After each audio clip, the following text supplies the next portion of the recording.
Escuchemos al pastor Víctor Manuel Buitrago y la sabiduría de la palabra de Dios para hoy. Efesios, un estudio inductivo. La carta a los Efesios enfatiza la soberanía de Dios, la gracia salvadora y a la Iglesia como el cuerpo de Cristo, donde judíos y gentiles son reconciliados en una nueva humanidad por la obra de la cruz. Bienvenidos a este apasionante estudio. Bendito Padre Celestial, estamos muy contentos, muy agradecidos contigo, porque hoy podemos iniciar este nuevo estudio en la epístola a los Efesios. Aquí hay mucha riqueza para nosotros como individuos y como iglesia, y te rogamos que tu Espíritu Santo nos guíe a cada verdad que tú quieres que fijemos en nuestras vidas con referencia a esta epístola. Te ruego por cada una de las personas que van a estar siguiendo este estudio, que seas tú, Señor, quien los bendices, quien los guías, y que seas tú, Señor, quien les da la sabiduría para que entiendan y comprendan tu palabra, tu mensaje. Úsame a mí como el instrumento que tú quieres para la gloria de tu santo nombre. Te lo suplico en el nombre de Jesús. Amén y amén. Bienvenidos a nuestro estudio de Efesios inductivo. Esta epístola es una epístola bien apasionante. No sé si valga la pena en este momento darles a ustedes una pequeña anécdota que tengo acerca de la epístola a los Efesios. Yo en el seminario bíblico no había estudiado epístolas paulinas y solamente tenía en ese tiempo solamente 3 bimestres de seminario bíblico, es decir, algo así como el equivalente a un semestre de estudios bíblicos. Y me fui a pastorear a una población donde se estaba comenzando una iglesia, y la situación era un poco complicada, difícil. Entonces un día comencé a tratar de estudiar la Biblia por mi cuenta y empecé a hacer como una especie de comentario de la epístola a los Efesios. El único inconveniente que tenía era que yo no tenía sino 2 libros de ayuda. Uno se llamaba el Compendio Manual de la Biblia de Halley y el otro era el comentario exegético y explicativo del Nuevo Testamento de Brown y Jason y Brown. Era toda la ayuda que yo tenía. Y pues desde luego la Biblia, que era el libro que iba a estudiar. Yo tenía una vieja Biblia que la tenía llena de apuntes, llena de notas. Y bueno, comencé a hacer mi estudio de Efesios. Lo que más recuerdo es cómo Dios me mostró en esta epístola algunos aspectos tan importantes que después con el tiempo me sirvieron cuando yo fui profesor en el seminario bíblico. Ya con esta pequeña anécdota quiero que nos adentremos ahora en el estudio inductivo de la epístola del apóstol Pablo a los Efesios. Voy a hacer una pequeña introducción para que nos ambientemos y en la lección número 2 es donde vamos a comenzar en sí el estudio inductivo. Así que lo invito a que comencemos nuestro tema de lo que es el fondo histórico de la epístola de Pablo a los Efesios.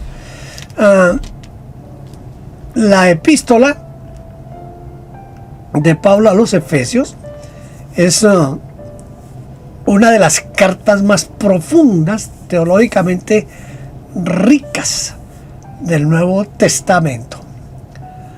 Fue escrita por el apóstol Pablo durante su primer encarcelamiento en Roma.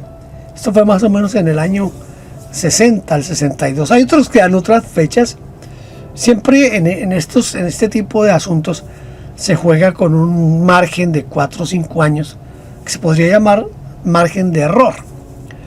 Esta fecha se deduce del contexto narrativo de los hechos de los apóstoles. Y allá en Hechos 28, donde el apóstol Pablo es llevado a Roma como prisionero. Durante este periodo gozaba de cierta libertad, tanto para predicar como para escribir, lo que concuerda con sus referencias a su prisión en Efesios 3.1, Efesios 4.1 y en el 6.20. Algunos estudiosos, sin embargo, como les decía hace un momento, proponen una fecha ligeramente posterior a la fecha que les mencioné del 60 al 62, porque proponen más o menos el año 64, si se considera la posibilidad de que fuera escrita durante el encarcelamiento en Cesarea, aunque esta fecha es la menos aceptada, no es tan aceptada esta fecha del 64. Durante este tiempo, de este periodo, ya dije que el apóstol gozaba de cierta libertad para predicar y anunciar. Lo que dicen los estudiosos es que Pablo tenía la oportunidad de alquilar, rentar casas, y siempre estaba con él un soldado. Entonces la prisión de él era lo que en los términos de hoy se llamaría prisión domiciliaria. Entonces, como él rentaba la casa, él tenía la posibilidad de recibir personas, y él lo usaba para predicar, seguramente para enseñar y hasta de pronto para hacer cultos, ¿no? Vamos a tratar de mirar un poco acerca de la autoría y la autenticidad de la carta. Siempre en este tipo de estudios se usan dos evidencias: las evidencias internas y las evidencias externas. Las evidencias internas es las que nos dan pistas dentro del mismo texto acerca de quién fue quien lo escribió. Y las externas es cuando encontramos en archivos aparte de personajes que mencionan o al autor o a la carta que escribió el autor. Entonces, dentro de las evidencias internas tenemos la autoproclamación del autor. La carta comienza con: Pablo, apóstol de Jesucristo, por la voluntad de Dios. Esto dice Efesios 1.1. Esta es además una introducción más o menos típica en todas las cartas del apóstol Pablo. Casi siempre se identifica como apóstol de Jesucristo.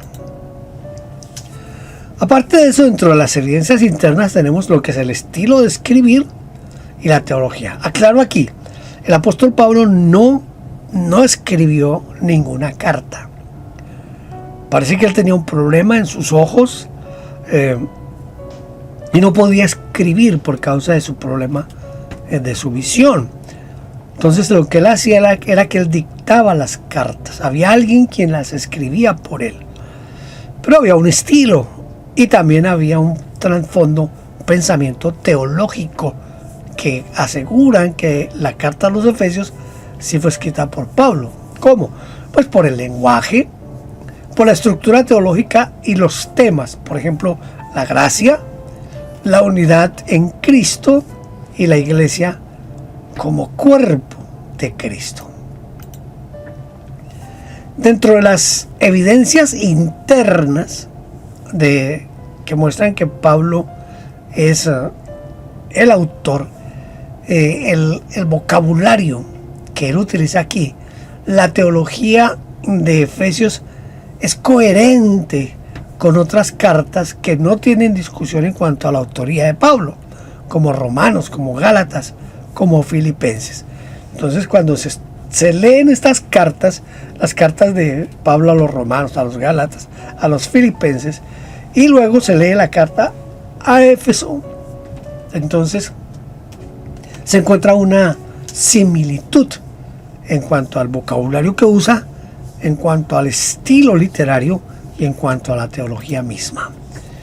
Además, Pablo se identifica como el autor en Efesios, como ya mencioné. Él se menciona en condición de prisionero. Vienen ahora las evidencias externas. Esta carta fue reconocida tempranamente por los llamados padres de la iglesia: Clemente de Roma, Ignacio de Antioquía, Policarpo e Irineo lo citan como obra de Pablo ya en el siglo II, consolidando la aceptación canónica. Esto fue importante para la formación del canon del Nuevo Testamento, el testimonio de los llamados padres de la iglesia. Además, los manuscritos antiguos, como evidencia externa, esos manuscritos más antiguos, como el papiro 46, que data del año 200 después de Cristo, incluyen Efesios como parte del Corpus Paulino. En cuanto a los debates modernos, la mayoría de los estudiosos conservadores defienden que Pablo sí escribió la carta a los Efesios.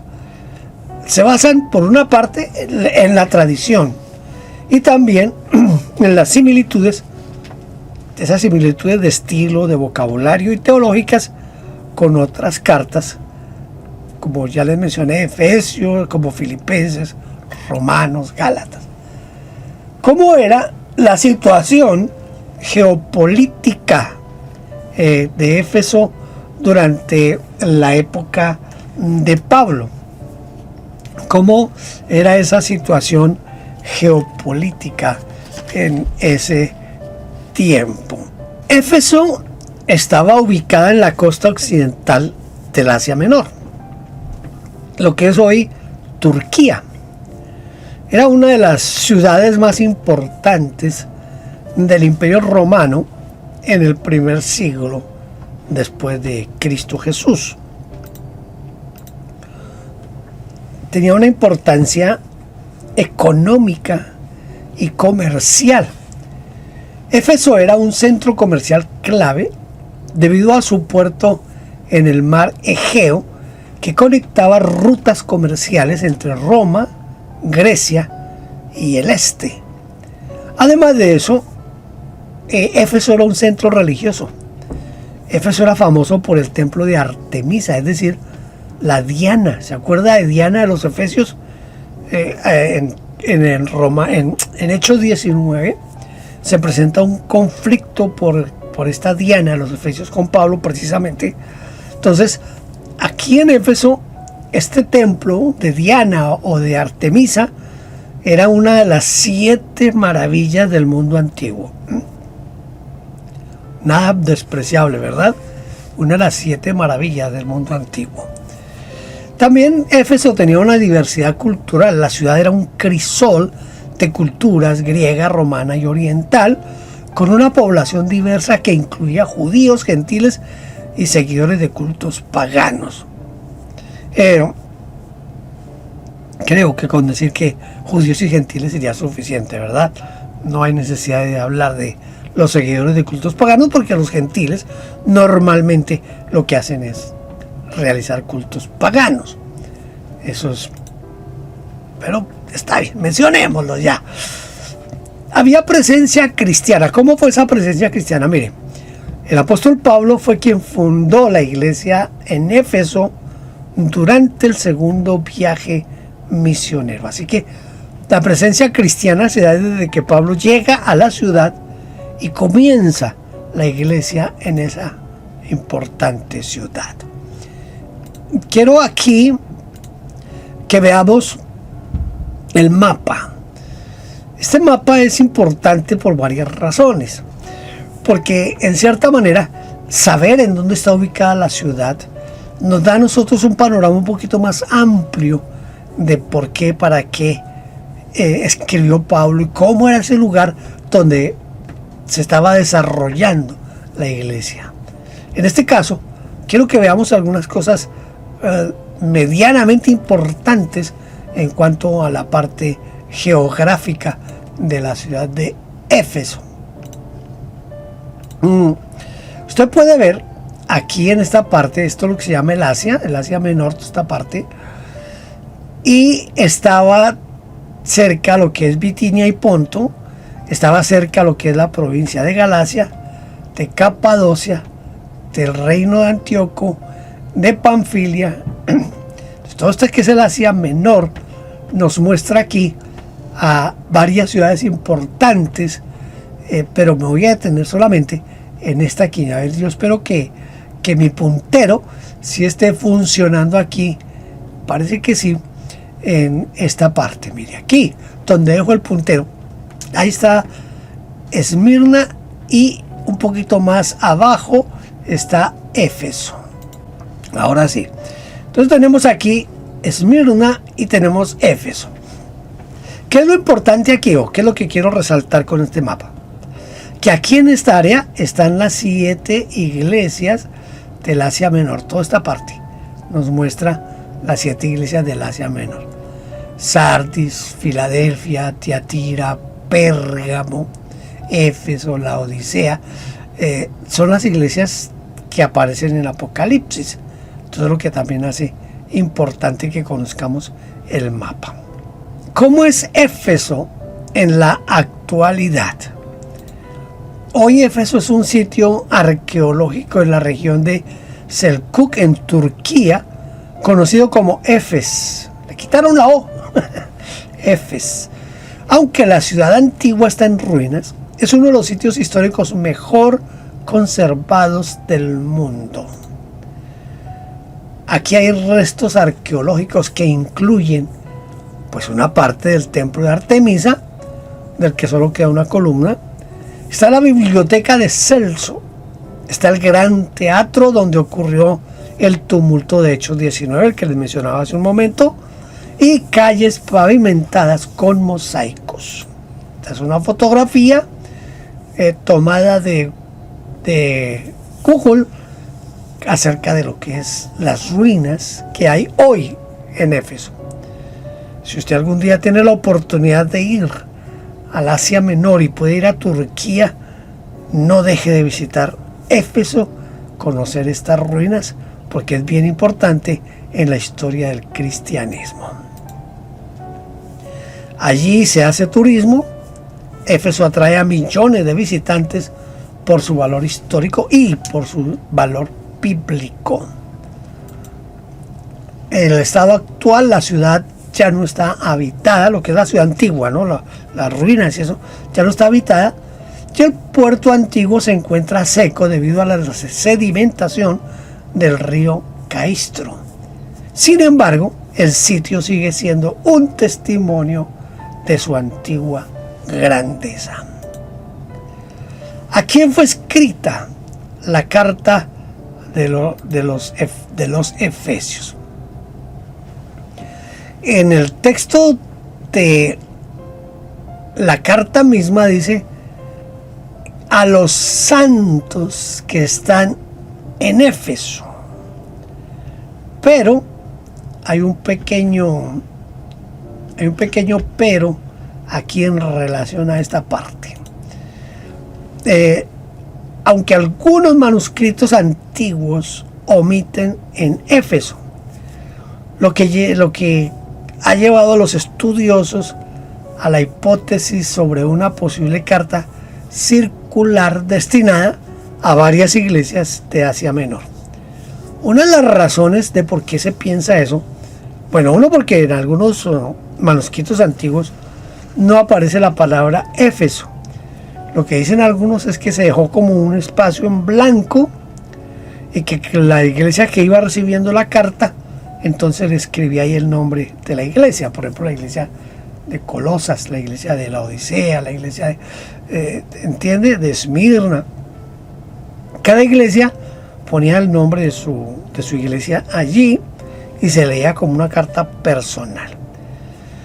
Esa es una explicación que dan algunos. Otros dicen no, sencillamente la carta no mencionaba ninguna iglesia, solamente decía a los santos en Cristo Jesús, por ejemplo, y ya. No decía nada más, ni ciudad, ni nada de eso. Aquí hay un argumento, y el argumento es que la carta a los Efesios no trata en sí problemas de una iglesia, por ejemplo como la de Corinto, que en Corinto Pablo tiene que escribir para poner como en orden ciertas situaciones que se estaban dando en la iglesia. Entonces la carta a Éfeso no tiene ese tipo de inconvenientes y por eso la hacía como una carta más general. Sea como sea, independiente de si se iba o no a la iglesia de Éfeso exclusivamente, lo que a nosotros nos importa en sí es el contenido de la carta misma, que tradicionalmente se ha llamado carta a los Efesios, pues la vamos a seguir llamando de esa manera, con la salvedad de que posiblemente fue una carta circular. ¿Qué es lo que importa? Pues importa es el mensaje central, ¿cierto? El mensaje central de la carta. El mensaje central, ¿cuál es? Es la unidad en Cristo y el propósito redentor de Dios para la iglesia. Pablo presenta a la iglesia como el cuerpo de Cristo, donde judíos y gentiles son reconciliados en una nueva humanidad por la obra de la cruz. De los tres pueblos hizo uno, ¿verdad? De los dos pueblos, hizo uno y apareció un tercer pueblo. De los dos pueblos, ¿cuáles pueblos? Judíos y gentiles. De los judíos se convirtieron, de los gentiles se convirtieron. Entonces estos ya no son judíos, estos tampoco ya son gentiles. ¿Qué son ahora? Ahora son cristianos, son parte de la iglesia. Entonces se puede decir que hay tres pueblos delante de Dios: judíos, gentiles y la iglesia. Si lo decimos en una forma como de importancia y de relevancia, podríamos decir que delante de Dios hay tres pueblos que son la iglesia, los judíos y los gentiles. Entonces eso es importante. La carta enfatiza la soberanía de Dios. Una de las cosas que ha ayudado a la doctrina de lo que presenta la Biblia como doctrina de salvación es lo que dice Efesios 2, 8 y 9, porque se enfatiza no solo la soberanía de Dios, sino la gracia salvadora.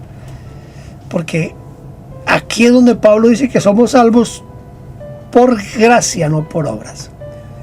Y también se enfatiza el llamado de la iglesia a vivir en santidad y unidad para reflejar el plan eterno de Dios.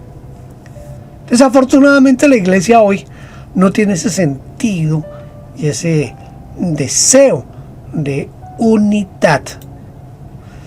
¿Cuáles son los temas principales de la epístola? Los temas principales de la epístola. Aquí depende de los autores que uno estudie, va a encontrar diferentes temas importantes en la epístola. Si yo la estudio desde la perspectiva de la iglesia como cuerpo de Cristo, para mí los temas relevantes van a tener que ver con la iglesia. Pero de pronto alguien lo quiere estudiar tomando como punto de referencia Efesios 2, 8 y 9, y toma todo el texto de la carta haciendo el énfasis en la salvación por gracia. Entonces va a encontrar otro tipo de temas. Entonces aquí depende mucho de las perspectivas y los enfoques que queramos darle a la carta. Así que lo que yo trato de hacer aquí en este momento es dar como un enfoque general, o sea, algo muy, muy general de lo que son los temas principales de la epístola, de la carta de Pablo a los Efesios. La soberanía y el plan de Dios, eso está en Efesios 1, del 3 al 14, que yo voy a dedicar una lección especial para mostrarles algo bien interesante de Efesios 1 del 3 al 14. Describe cómo Dios desde la eternidad planeó la salvación y la redención de la humanidad a través de Cristo. La gracia y la salvación. La salvación es un regalo de Dios. Somos salvos por gracia, no por obras. Es la gracia la que transforma a los creyentes. La unidad de la iglesia, que está en Efesios 2 del 11 al 22 y en el 4 del 1 al 16, donde Pablo subraya la reconciliación entre judíos y gentiles, formando un solo pueblo en Cristo. Lo que les decía hace un momento, eran dos pueblos. Dios de los dos pueblos sacó gente y se formó el tercer pueblo, que viene a ser lo que es la iglesia, que se forma un solo pueblo. La vida cristiana práctica, que está en Efesios 4, 17 al 6, 9, donde Pablo exhorta a los creyentes a vivir de manera digna de su llamado, dejando atrás la vida pagana y reflejando la santidad en sus relaciones personales, familiares y sociales. También Pablo había pasado unos 3 años en Éfeso para poder comenzar la iglesia, para iniciar y fundar la iglesia. Pasó más o menos 3 años en Éfeso. Esto lo podemos deducir leyendo Hechos capítulo 19. Allí estableció una iglesia sólida, pero está enfrentando presiones externas porque hay una persecución por el sincretismo religioso de la época. Y también se dio una persecución interna, esa tensión que existía entre judíos y gentiles, porque los judíos no querían aceptar a los gentiles como parte de la iglesia, y los gentiles se sentían rechazados. ¿Cuál es el propósito y el enfoque teológico de la epístola a los Efesios? A diferencia de otras cartas paulinas que abordan problemas específicos, como en Corintios o en Gálatas. En Corintios se abordan las divisiones, se abordan los pleitos de la gente, se aborda el consentimiento del pecado, se aborda el mal ejercicio de los dones. Todo se aborda en Efesios, ¿verdad? En Corintios. Y en Gálatas, porque los Gálatas querían volver o querían comenzar a guardar todas las normas judías. Entonces, Efesios tiene un tono un poquito diferente y es un tono un poco más contemplativo, porque no se están tratando problemas específicos, sino algo muy general. Pablo enfatiza el plan eterno de Dios, que es la elección, la gracia y la redención. Enfatiza la unidad de la iglesia, que judíos y gentiles conforman un solo pueblo, ¿verdad? También habla sobre la armadura de Dios y la batalla espiritual. Esto está en Efesios 6, del 10 al 18, donde los cristianos deben fortalecerse en el Señor y usar la armadura espiritual para resistir las fuerzas del mal. El misterio del Evangelio, que está en Efesios 3, del 1 al 13, Pablo habla del misterio de que los gentiles son coherederos como los judíos en el plan de salvación. Este es un mensaje que fue claro en la vida de Pablo, porque el Señor lo llamó a eso, a proclamar el mensaje en medio de los gentiles. La oración y la doxología, que están en 3:14 al 21, la carta incluye oraciones profundas por el crecimiento espiritual de los creyentes y alabanzas a la gloria de Dios. También la vida ética como respuesta al Evangelio. El apóstol no solo corrige, sino que primero cimienta la comprensión de quienes son en Cristo. ¿Quiénes están en Cristo? Se necesita primero cimentar y dar por hecho que los salvos son los que van a leer esta carta. Hay una aplicación para nuestros días. ¿Cuál sería la aplicación actual? Hoy muchas iglesias se enfrentan desafíos similares: materialismo, pluralismo religioso y fragmentación social. Entonces tenemos que pensar en cómo vamos a actuar ante esto. Tengo aquí pregunta para reflexionar. ¿Estoy siendo moldeado por mi cultura o transformado por el Evangelio? Aquí hay mucha tela para recortar en este sentido. Esta carta, Pablo refleja su profundo amor por la iglesia y su visión teológica de la obra redentora de Cristo en el contexto de una Éfeso próspera, pero espiritualmente desafiante. Pablo llama a la iglesia a vivir su identidad como cuerpo de Cristo, una iglesia unida y santa. Hoy, las ruinas de Éfeso nos recuerdan la temporalidad de las glorias humanas, mientras que el mensaje de la carta sigue siendo eternamente relevante. La iglesia debe centrarse en Cristo, vivir en unidad y reflejar la gloria de Dios en un mundo dividido. En las próximas lecciones, creo que son 16 lecciones, vamos a explorar sistemáticamente todo esto, desglosando este mensaje atemporal. ¿Por qué es atemporal? Porque sirve para todas las épocas, para todo el tiempo. Esto es lo que vamos a tratar de estudiar en Efesios inductivo.